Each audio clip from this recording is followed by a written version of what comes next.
বিসমিল্লাহির রহমানির রহিম। জীবনে চলার পথে অনেক বাধা আসে, আমারও জীবনে এসেছে। সব বাধা পেরিয়ে আজকে এই পর্যন্ত এসে দাঁড়াইছি। মহান আল্লাহ তাআলার কাছে লাখ লাখ করে শুকরিয়া আদায়। সে অনেক সুখে গেছে, কিন্তু সব থেকে জীবনের একটা কষ্ট হলো যখন তার কাছ থেকে আপন মানুষগুলো একের পর এক দূরে চলে যায়। আমি জানি না কারো চলে গেছে কিনা, কিন্তু আমার কাছ থেকে চলে গেছে।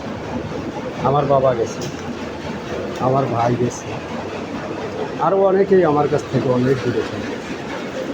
যতটা না কষ্ট হয়েছে তারা চলে যাওয়াতে, তার থেকে দ্বিগুণ কষ্ট হয়েছে এক কালনাগিনীর সঙ্গে সম্পর্ক যেতে।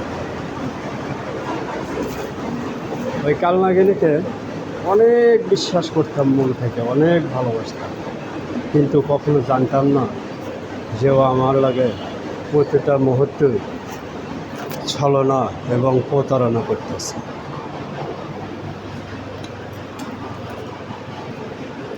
অনেক অভিনয় করছে আমার লগে।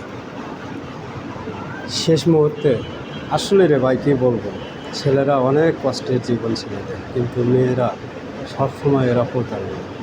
এরা কখনো বোঝে না যে একটা ইজ্জত শুধু একজনকেই দেখানো যায়, 10 জনকে না।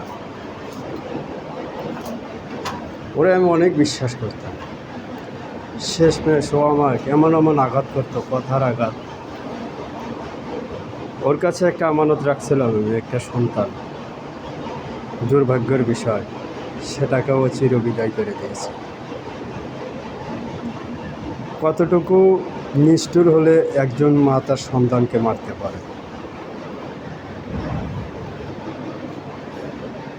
যাক, যদি এই গল্পটা ভালো লাগে সবাই লাইক কমেন্ট শেয়ার করুন।